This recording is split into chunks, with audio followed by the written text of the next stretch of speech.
Educated સમય છે બાપુ, વિજ્ઞાનનો સમય છે. હું તો આટલા બધા તમે બધા બેઠા નો ભણેલા ગણેલા, એક ભજન બજારમાં બનાવીને મૂકો તો તમે જો એટલા બધા નોલેજ વાળા હોય, એક ભજન બજારમાં બનાવીને મૂકો. આ સવારામ બાપા, જલારામ બાપા, સગાળ શાહ, મીરાબાઈ, જેસલ, તોરલ, રૂપાદે, માલદે બધાયના ભજન આ બજારમાં કોઈ નિયાળ બિયાળ નહોતી, કોઈ બધા અંગોઠા છે. અને એના આજે આખી દુનિયા ગાણા ગાય છે. આ તમે બધા બેઠા છો આખી રાયતું રાયતું બાપુ આમ નામ દુનિયા બે રે. તો તમે તો આટલા બધા ભણેલ ગણેલ છો, એકાદું ભજન તો બનાવીને મૂકો બજારમાં.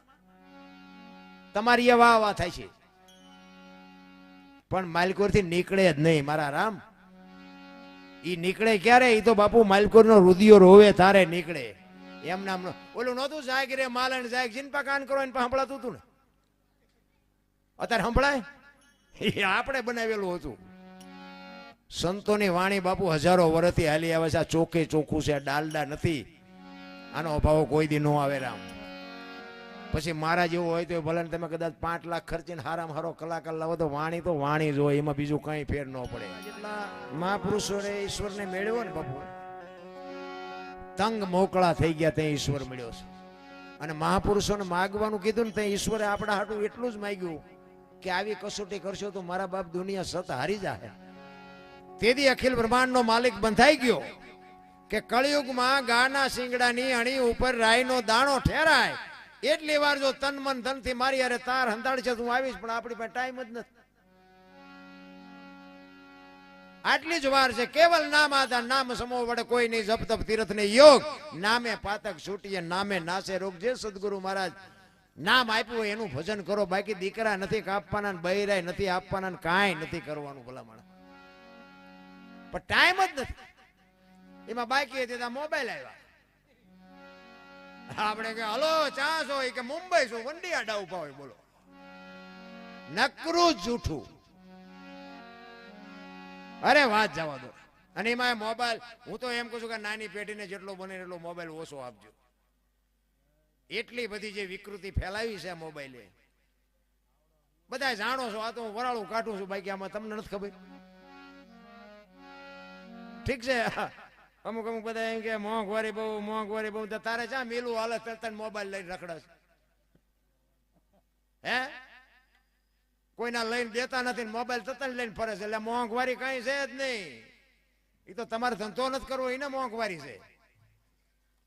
20 જોડી જોડા હોય ને 25 જોડા લુગડા હોય ને, ફરવા બધાના ઘરમાં જેટલા સભ્યો હોય એટલા બધાના વાહન હોય, આવા મકાન હોય, તોય હારા એમ કે મોંઘવારી મોંઘવારી. એટલે મોંઘવારી છે જ નહીં. ધંધો ન કરો મોંઘવારી જ હોય ને. એવા બુદ્ધિના ગાળિયા થયા છે, કીધાની વાત જ નથી. બોલો, એક ભાઈ હતો ને આમ દિવાલે ખીલી ખોડતો હતો. ખીલી ઊંધી રાખેલી, આમ દિવાલ કોઈ માથું હતું ને અણી કોઈ હથોડિયું મારતો અને રિયો બબડતો હતો. એ કે કારખાના વાળામાં બુદ્ધિયું જ નથી કે હું થયું ખીલિયું કાઢ્યું. ખીલી ઊંધી રાખેલી, હથોડી અણી કોઈ મારે અને રિયો બબડે. એ કે કારખાના વાળા જોડે કે ઊંધા કે ખીલી ઊંધી કાઢી. એનો ભાઈ અહીં ગયો કે હું કે ખીલિયું જો ને કે કારખાના વાળા ઊંધિયું કાઢી. એનો ભાઈ કે તારામાં બુદ્ધિ નથી. એ કે કેમ? એ કે આ દિવાલ ની ક્યાં છે? આ દિવાલ ની છે. બોલો, અહીંથી પકડીને લઈ ગયા ને ત્યાં જઈને મારી ગયેલા. હા રેડી, આને કોઈ કમ્પ્લેટ આવી છે. આખી જિંદગી દિવાલું ફેરવી પણ ખીલી નો ફેરવી. મારી ખીલી ફરે, ફેરવો દિવાલું. ત્યાં સમાધાન થતું હતું, નો કરીએ ક્યાં. નથી લાગતું આપણે નકરી દિવાલું જ બદલાવતા હોય એવું નથી લાગતું? ત્યાં ફેરવી નાખો. વસ્તુ આટલી જ છે, બીજું કાંઈ છે નહીં રામ. પણ એવા વંટોળિયા ઉભા કરે હાથે કરી, કોઈ મતલબ નથી રામ. અમે તો આ ઘણી જગ્યાએ બહાર જઈને, અમારે શિવભા અમારા કવિરાજ મને ફોન કર્યો હતો. મને કે બાપુ કે મારી ઓફિસે કે પગલા પાડવા આવવું જોઈ શકે. જોકે અહીંયા જઈને આવ્યા અમે જ્યાં જાય ને અહીંયા બધા આવે સાધુ સંતો હોય ને, એની યારે અમને હોત એમ કે અરે બાપુ હાલો હાલો તમારા પગલા પડાવવા, હાલો હાલો. હું અમે એમ કે ભાઈ સાધુ સંતોના પગલા, અમારા પગલા શું પડાવવાના હોય? અરે ના ના તમારા પગલા પડાવવા. અમે જાય ચા પાણી બાપાણી પી, આપણે એમ થાય રાજી થાય. ઘરે જાય ને તો બૈરા શું કે એ કે બહાર ઉભા રહેજો, પોતા કર્યા છે પગલા પડશે. આપણને એમ થાય બોલે અહીંયા જાય એવડા પગલા પડાવે છે, અહીંયા એમ નામ પાડવી તો પાડવા નથી દેતા. હવે આ સમજી શકાય એવું છે? પણ મારો કહેવાનો અર્થ શું છે ખબર છે? બે સાચા છે, બેને નિભાવી લેવાની વાત છે. તમે પગલા પડાવો છો ને એ વાતે સાચી છે, અને ઘરે પગલા પાડવા નથી દેતા ને એ વાતે સાચી છે. બેને નિભાવી લેવાની વાત છે. કારણ કે અહીંયા તમે અમારા એક જ દી પગલા પાડવાના, અમે રોજ આવી તમે પડાવો, ઓલા રોજ રોટલા ખવડાવે છે, એમનું માનવું પડે. બેને નિભાવી લેવા, જ્યાં જે છે ને એ બધું બરોબર જ છે. આપણે કોઈ સલાહ શિખામણ દેવાની જરૂર જ નથી. આપણા છોકરા જો બાપુ આડાવડા હાલતા હોય ને જો માને એવું હોય ને તો મનાવાય કે બેટા આ ન કરાય. ન માને એવું હોય ને તો પછી આપણે સમજી લેવાનું કે આ આપણી પેઢીનું પૂરું કરવા આવ્યો હોય, આ આપણું ન માને. અને કંઈક થોડીક ઈશ્વરને મદદરૂપ, ઈશ્વરને પ્રાર્થના કરાય કે મને આખી દુનિયા ઓળખે ના મારી પ્રજાને થોડીક સુધારજી. બાકી બાપુ જો દેકારો કરશો ને વંટોળિયા ઉભા કરશો ને તો દુનિયા આખી નાટક જોવા આવશે, સમાધાન નહીં થાય. હા, હું તો એમ કહું ઘરની વાત ઘરમાં રખાય. હું તો આ કથાયું બધા બેહાડે, કથાયું બરાબર બેહાડતા હોય બેહાડજો, મને કઈ વાંધો નથી. પણ આ કથાયું બેહાડવાનો મતલબ શું લ્યો? મને કેવા બધા બેહાડે ભાગવત ને રામાયણ ને જે કરતા હોય. હું જઉં, હું નવરો હોય કથામાં હું જઉં છું, મને કઈ એવું નથી. પણ હું કહેવા એ માંગુ છું, કથામાં વાત તો એક ને એક જ હોય, તો કથા સાંભળીને કરવાનું હું? અયોધ્યા નગરી, દશરથ રાજા, 4 દીકરા, રામ વનમાં ગયા, સીતાજીને રાવણ લઈ ગયો. જય હો બાપુ. સીતાજીને રાવણ લઈ ગયો ને હનુમાનજી અહીંયા ગયા, રામે રાવણને માર્યો ને આવતા રહ્યા. વાત તો આવડી આજ છે ને, એક ને એક વાત સાંભળીને શું કામ હોય? આના સિવાય બીજું કઈ ખરું? તો એક વખત સાંભળ્યા પછી શું સાંભળે કરવું? પણ હું કહેવા હું માંગુ છું, કથાનો મતલબ શું છે કે કથા સાંભળવા તમે જાઓ, એ વક્તા હોય, એ વક્તા બાપુ વાંચતો હોય અને રામનો ભરતનો પ્રસંગ આવે અને ભાઈ ભાઈના પ્રેમની વાત કરે, અને ઘરે આવ્યા પછી જો આપણા ભાઈ ભાઈનો વિખવાદ હોય, નાનો ભાઈ જો મોટા ભાઈને બથ ન ભરી લે તો બાપુ કથાનો કોઈ મતલબ નથી. નારાયણ, મેં મારા ભાઈ અરે અત્યાર સુધી આટલો વિરોધ, આ રામનો ભરતનો આટલો પ્રેમ હતો, ઈ જો શંકાનું સમાધાન થઈ જાય સમજી લેજો કથા બેહાડી હતી. હાહુ વહુના વિખવાદ મટી જાય સમજી લેજો કે આપણે કથા બેહાડી હતી. દેરાણી જેઠાણીનો વિખવાદ મટી જાય સમજી લેજો કથા બેહાડી હતી. નકર તો કથામાં કોના ફાયદો? મંડપ વાળાને, સાઉન્ડ વાળાને, કલાકારને, સાજિંદાને, તમારા ખિસ્સા ખાલી થાય. અમારે તો તારીખું ઉપર તારીખું આવે હે. બોલો, મેં કીધું એ ઉતરવું હોય તો ઉતરે, ન ઉતરે કઈ નહીં, અમારે તો થાય છે. જોકે હું તો બાપુ સત્ય કહું છું, હું તો તમને કહું કે બાપુ આ મગજમાં ન ઉતરતું આવા ખોટા રૂપિયા બગાડોમાં નહીં, કોઈ મતલબ જ નથી. ભલામણ જીવનમાં ઉતરે નહીં તો બાપુ કોઈ કથા બેહાડો કે મોટો ભગવાન બેહાડો કે મૂર્તિ તમે જો તો મંદિરમાં, મૂર્તિમાં ગામ ધુમાડા બંધ ને 5-5 ગામ બધા ભેગા બેન કથાયુના માંડવા, તમે જો તો આમ હાય ફાય બાપુ કરીને મૂક્યું હોય. અને બાપુ એક સાંટો જો કોઈને ન ઉતરે તો બાપુ આનો મતલબ શું? બાપુ કેવડા રૂપિયા થાય? આવડી તમે કથા કરો, બધો તમે હિસાબ મારો, કેવડી રકમ થાય. અને આમાંથી બાપુ એક સાંટો ન પડે, તમે વિચાર તો કરો. હું તો ક્યારેક આમ કહું, ક્યારેક સાધુ સંતો મને બધા બોલાવે, સાધુ સંતોનો મેળાવડો હોય ને તો હું મને બોલાવે તો હું જાઉં, અને હું બાપુને અમુકને કહું કે બાપુ આટલું બધું દુનિયામાં ધર્મ ને પુણ્ય ને આ બધું સત્સંગ ને ભજન ને આ બધું છે, તો પછી આ બગાડ કેમ નથી ઉભો રહેતો? બગાડ કેમ નથી અટકતો? બાપુ વિચારવા જેવી વાત છે. મારી વાત કઈ નાખી દીધા જેવી નથી. માણાને મારી નાખે, બેન દીકરીની છેડતી કરે, કોકના ખિસ્સા કાઢી લે, કોકનો કાંઠલો ચાલીને પૈસા કાઢી લે. અરે આ કેવડી મોટી વાત કહેવાય. તમે કોઈ નાના ઝૂંપડામાં રહેતો હોય, ગરીબ માણસ રહેતો હોય, એની એકાદી જુવાન દીકરી હોય અને કરોડપતિના દીકરા હોય, એની અરે મન ફાવે એવું કરવાનું, એનો કોઈ ધણી જ નહીં. અરે બાપુ વિચારવા જેવું છે રામ. બાકી તો હરી જેથી હિસાબ લે ને તેથી રોતા નહીં આવડે. એટલા જ માટે કહું છું કે માં જો એવી હોય અને માં જો સંસ્કાર આપે, બાકી કર્મની વાતની હજી બાપુ કોઈને ખબર જ નથી. કર્મે લખ્યા કીર્તાર કોઈ દી સઠી ના સુકે નહીં, પછી હુનર કરો હજારી આખરે આડા ફરે. તમે જે કર્યા છે તમને આડા આવે ને મેં કર્યા એ મને આડા આવે. પણ મને ખબર નથી પડતી કર્મ એટલે શું. ને કે હું તો ક્યારેક એકલો બેઠો ને તો વિચાર કરું કે રામ જેવા રામને જો 14 વર્ષ વનમાં રખડવું પડ્યું એનું કર્મ કેવું હોય છે? વિચારવા જેવું છે. સીતાજી બાપુ રામચંદ્ર પરમાત્માના ધર્મપત્ની, અયોધ્યાના મહારાણી, આખી જિંદગીમાં બાપુ લગ્ન કરીને ગયા ને, આખી જિંદગીમાં હારો દી ન હોઈ ગયો. એ દીકરીનું કરમ શું હશે બાપુ? મિથિલા નરેશની દીકરી હતી. વિચારો તમે, આપણને એક દી તાવ આવ્યો હોય તો શું નડતું હોય છે? એને આખી જિંદગીમાં હારો દી ન હોઈ ગયો. અરે દ્રૌપદીના ચીર લૂંટાતા ત્યાં કોણ નતું? કાળના જડબા ઝાલીને ઉભા રાખે એવા પાંડવો હતા. દીકરીનો શું ગુનો હતો?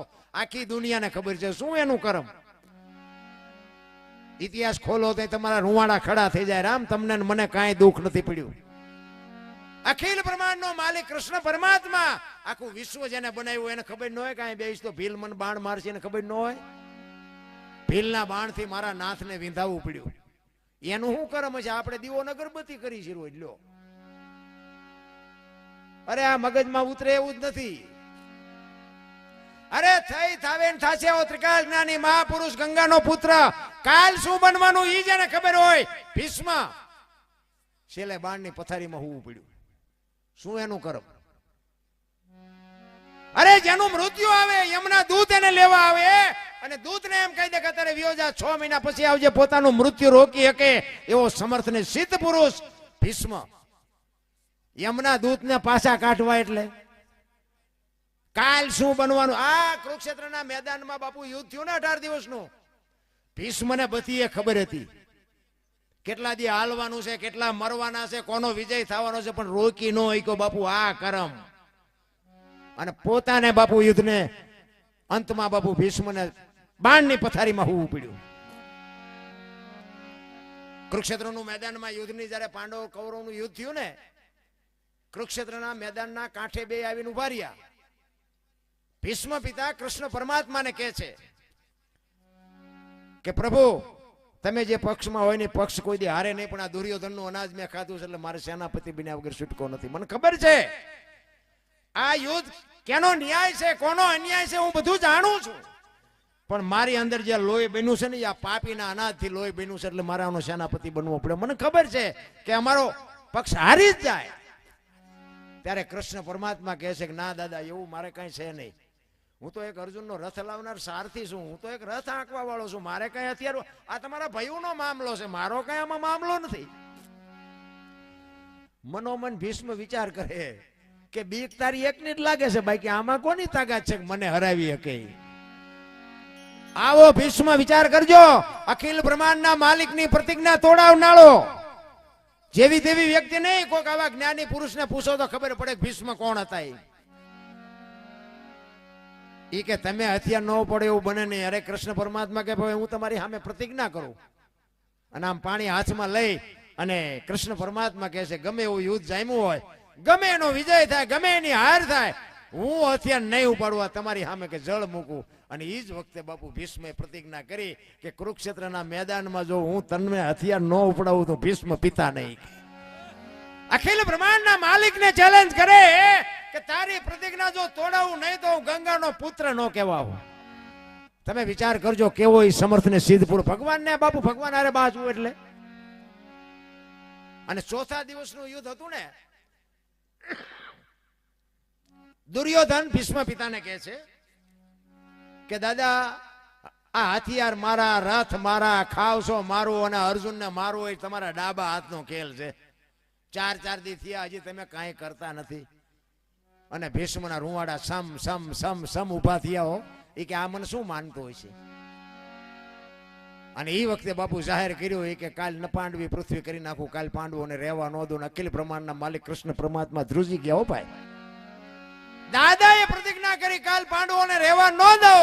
કૃષ્ણ પરમાત્મા મુજાણા કે દાદો બોલ્યો છે, કાલ શું એનું રિઝલ્ટ આવે એ કે કઈ કહેવાય નહીં. બધાએ પોતપોતાની સાવણીમાં હોઈ ગયા. અને કૃષ્ણ પરમાત્મા કુરુક્ષેત્રના મેદાનમાં રાતે વાયા હાથ રાખીને આંટા મારે છે કે દાદા આવું બોલ્યા છે, આના માટે કાલ મારે શું નિર્ણય લેવો? કૃષ્ણ પરમાત્મા વિચાર કરે કે આ બન્યું શું? અને રાતે મેદાનમાં રખડતા હતા ને એમાં એક બાપુ માં દેખાણી એમને, સફેદ વસ્ત્ર પહેરી. અને એક માં હતી. કૃષ્ણ પરમાત્માને એમ થયું કે અત્યારે આ બૈરું કોણ? અને ધીરે ધીરે કૃષ્ણ પરમાત્મા અહીંયા ગયા, કીધું કોણ છો? અને સફેદ વસ્ત્ર પહેરીને જગતજનની જોગમાયા બાપુ ઊભી થઈ. માં એ કે હું ગંગા છું, ભીષ્મની માં છું. કે હું ગંગા છું, ભીષ્મની માં છું. એ કે માં તમે અટાણે આયા અડધી રાતે હું કામ? એ કે કાલ મારો દીકરો અહીં પડવાનો છે ને કાંટા ને કાંકરા નો વાગે ને એટલે વીણવા આવીશ. અને અખિલ બ્રહ્માંડના માલિકના બાપુ ઘુમરે સડી ગયો હોય કે ભીષ્મ કહે છે કાલ પાંડવોને નો રહેવા દઉં, જનતા કહે છે કે મારો દીકરો અહીં પડવાનો છે, આમાં સાચું શું? ભગવાનને ઘુમરે નાખી દીધા હો ભાઈ. અને રાતે સાવણીમાં આવીને અર્જુનને બાપુ પાટું મારીને જગાડ્યો કે ભીષ્મએ પ્રતિજ્ઞા કરી છે ને તમને હારો નિંદર આવે છે? અર્જુન કે મારા બાપ તું તો જાગસ ને, તું જાગતો હોય પછી અમારે જાગીને શું કામ છે? અને જેનો ધણી જાગતો હોય ને બહુ ઉજાગરા કરવાની જરૂર નહીં.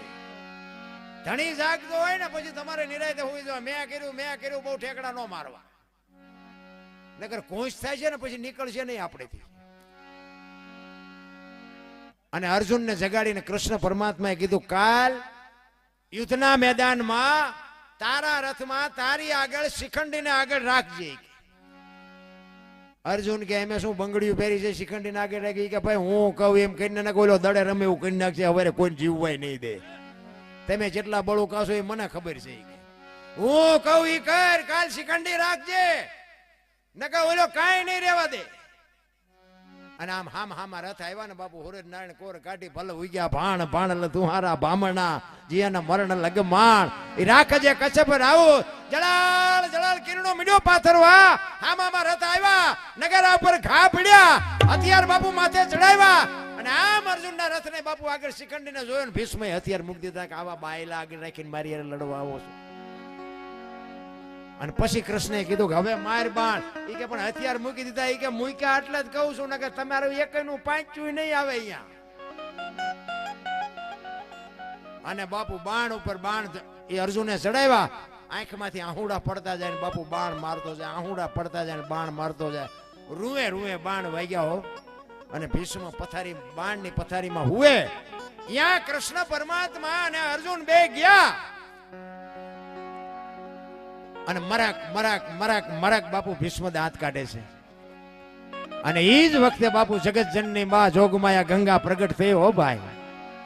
ધકેલ ત્રાંબા જેવી આંખો અખિલ બ્રહ્માંડના માલિકની સામે જઈ અને કીધું મધુસૂદન મારા દીકરાને ત્યાં દગો કરીને માર્યો ને.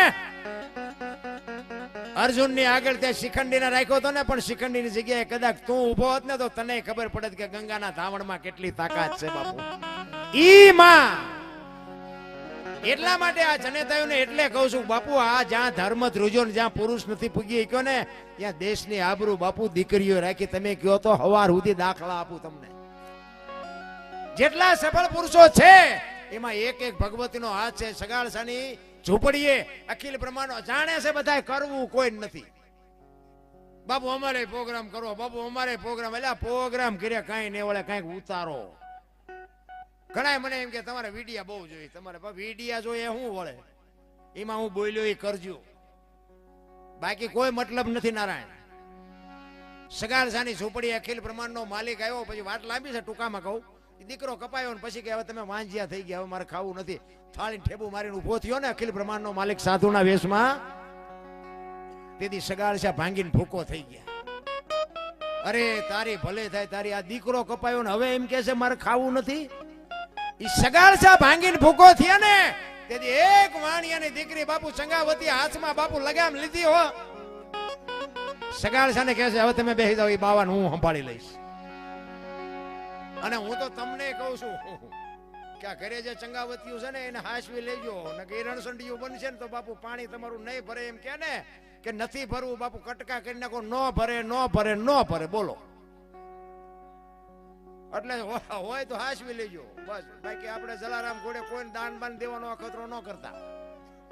એ બધી વાતો આપણે કરવાની, સાંભળવાની, બાકી આપણે અમલમાં કાંઈ મૂકવાનું છે નહીં. સગાળસાને કે તમે બેસી જાઓ, હવે બાવાનું સંભાળ લઈ. થાળી ઠેબુ મારીને આમ બાપુ સાધુ હાલતા થયા ને. અને ચંગાવતીએ આમ ડેલી આડી કરીને કીધું હે બાપુ બેસી જાઓ, જમ્યા વગર નથી જવાનું, બેસી જાઓ. અખિલ બ્રહ્માંડના માલિકને સામે બાપુ રણચંડી બાપુ દીકરી ઊભી થઈ છે. તેથી એનું રૂપ કેવું છે એ કે બાપુ બેસી જાઓ. એ કે પણ તમારે બીજો દીકરો જોઈ છે ને બીજું હું જોઈ છે કે દીકરો હોય પછી તો ખાશો નહીં કે બેહી જાઓ, દીકરો હોશે બીજો. અને તેથી બાપુ સંગાવતી એક સાધુને કહે છે કે બાપ જાણી તને કહું છું બાવા, મારા પેટ છે મહિના 5, આશરો સીતારામનો, આ કોઈ નો જાય નિરાશ. હવે બેઠો થઈશ માં બાવા, તને જમ્યા વિના નહીં દઉં જાવા, બેહી જા મારા બાપ. હવે હું તને જમ્યા વગર નહીં જવા દઉં. મારા પેટમાં 5 મહિનાનો ગર્ભ છે, ફાડી રાંધીને તને ખવડાવું, તું હજી ચામ ને ઓળખ. આમ કટાર કરીને અખિલ બ્રહ્માંડનો માલિક 2 હાથ પકડીને છોટી ગયો. બસ કરી માં, બસ કરતી હતી. દીકરી બાપુ આગળ થઈ હતી. હરિશ્ચંદ્ર રાજા તારામતીને વેશી, જાણે તો ઇતિહાસ છે. તારામતીએ કીધું હોત કે મારા બાપાએ શું તમને વેસવા આપી છે, તો આવડો મોટો ઇતિહાસ નો હોત આપણી પાસે. વિચાર કરજો, અયોધ્યાની મહારાણી, એક ગુરુ મહારાજ નું બાપુ દેણું ભરવા માટે બૈરાની હરરાજી કરવી પડે. આપણે બૈરા વેસવાનો વારો આવ્યો જી, તો આ બધા રોવે જ છે, અમારી પાસે કઈ નથી, કઈ મરો, કઈ ન હોય તો શું જોવે છે. અરે ભલામણા વેચ્યા ઈ તો ઠીક છે, પણ હારો ગરાગ નો જડ્યો જોવો તો ખરા, ક્યાં વેચાણા ઈ તો જોવો. સતયુગ હતો, હારો ડાયો માણા નહીં હોય તેથી. તોય બાપુ કીધું કે મારું બૈરું છે ને. તારામતી પોતે એમ કે આ દેહ નો ધણી તું છો, તું કટકા કરી નાખતો હોય ભલે, વેચી નાખતો હોય ભલે, બાપુ બૈરું ઈને કહેવાય, અડધું અંગ ઈને કહેવાય. ધણી હાટું અડધા રોટલા નો વધવા દે, પાડું મરે એટલું ખાય એને અડધું અંગ કહેવાય. એ ઠીક છે, બધાનું ગાડું હાલ્યું છે મારા રામ, હા કે બરોબર છે. દીકરી તો દીકરી છે મારા રામ, સમર્પણ બાપુ દીકરીનું છે. તમે જો 18 વર્ષ પછી બાપ દીકરીના લગ્ન કરે ને, હરપ કાંચી ઉતારીને વ્યો જાય, એમ દીકરી વહી જાય કે આ ઘર મારું નથી, દીકરી કહી શકે. જણની તાકાત નથી. 2 દી તમે બહાર કેમ જાઓ ને, 2 દીમાં તો તમને કીડિયું મને ચડવા, હલો ઘરે હલો, તમને પણ કોઈ રાખે નહીં. તમારે જવું જ પડે, ઘરે જ જવું પડે. અને બાપુ ગામનો સીમાડો કોઈ દી ન જોયો હોય ને, બાપુ 100 કિલોમીટર 500 કિલોમીટર બાપ જયારે નાખી દે, પોતાના હોય ને પારકા કરે, ને પારકા હોય ને પોતાના કરે. બાપુ એ દીકરીઓ માથે કાંઈ નહીં. હું તો એમ કહું કે આપણી દીકરી કોકના ઘરે, કોકની દીકરી આપણા ઘરે. સાચવજો. આપણા દીકરાની વહુમાં આપણને દીકરી દેખાય ને તો સમજી લેજો ઠાકર આપણા ત્રાજવે છે. આપણી માં હોય ને, માં એ વહુમાં દીકરી જોવે, અને વહુને હાહુમાં જો માં દેખાય તો બાપુ એ ઘરમાં પેઠી કોઈ દી મોળી પાકે જ નહીં. બધા બુદ્ધિશાળી ન હોય, બધા જ્ઞાની ન હોય, બધા રૂપાળા ન હોય, બધા એક હરખું કમાતા ન હોય. 5 સભ્ય હોય ને, એ 2 કમાતા હોય ને એકાદો ઉડાડતો, એટલે ઉડાડવાનો, આ ઉડાડવા આવ્યો છે તો ઉડાડે નહીં. આ અમુક લખાવીને જ આવ્યા હોય. હવે તમે રોદડા રોયા હોય, હવે આને જ્યાં માછનમાં મૂકવા જાઓ, ઈ ઉડાડે, ગમે કરે, પીતો હોય, ખાતો હોય, જે કરતો હોય, તોય આપણે કેવું પડે કે હા મારો છે. બીજાનો સીમ કહી શકો. ઈ જે બાપુ ઈશ્વર જે કરીને મોકલે છે ને બધું રેડી કરીને જ મોકલે. આપણે એને કોઈ સલાહ દેવાની જરૂર નથી. એ ઓલા ભાવમાં આપણે કઈક માંગો. જો કે ભાવની મને નથી ખબર પડતી હો. પાછું ઘણા ની એમ થાય તમે ભાવમાં પાછું કહેતા હતા, મને તો એમ થાય આ મળ્યો એ ભાવ સુધારી લો. જીઓ ભવે જે હોય ને આવતો જે હોય, કોઈ હજી મને જવાબ નથી આપ્યો. હું તો ઘણી જગ્યાએ છે સાધુ સંતમાં એકલા બેઠો ત્યારે કહેવાય, કોઈનું અપમાન થાય એવું ન કરે. હું તો અમુક બાપુને કહું કે બાપુ જવાનું ગમે આવે, પણ આવ્યા છો ક્યાંથી તો કહો. હજી કોઈએ નથી કીધું. અને તમને આમાંથી કોઈને ખબર હોય તો કહેજો મને. સ્વર્ગમાં કે ઇન્દ્ર ભગવાન સોનાના સિંહાસન ઉપર છે, અહીંયા ઇન્દ્રની અપસરાયું નાચે છે, અહીંયા ફુવારા છે, અહીંયા કોઈક જે આવ્યું હોય કહેજો, આપણે પગ ઝાલવા. એટલે બધું આમ જ હાલે. નથી લાગતું આપણે સ્વર્ગમાં બેઠા એવું નથી લાગતું? આથી આ સ્વર્ગમાં શું જોવે, શું આપણે? મેં હમણાં કીધું એમાં બધું આપણા માટે મફત જ છે. ખરસજીને કર્યું હોય નહીં તો એને હબાકા આવશે, આપણે શું? તો નથી લાગતું સ્વર્ગમાં બેઠા હોય એવું નથી લાગતું? આપણે ખોટા અવાળે બાસકા ભરીએ છીએ. ભગવાન સુધી ભગવાન પહેલી વાત તો એક ભગવાન છે ને વિશ્વવ્યાપક નિરંજન નિરાકાર છે. આપણા જેવો છે જ નહીં. મુદ્દો અહીંયા છે. આપણે આપણા જેવો ગોતી તેમાં નથી ચડતો ને કે એવો છે જ નહીં. આખા વિશ્વમાં ઈશ્વરે જેટલું બ્રહ્માંડની રચના કરીને એમાં તલ મૂકે એટલી જગ્યા નથી કે ઈશ્વર ન હોય.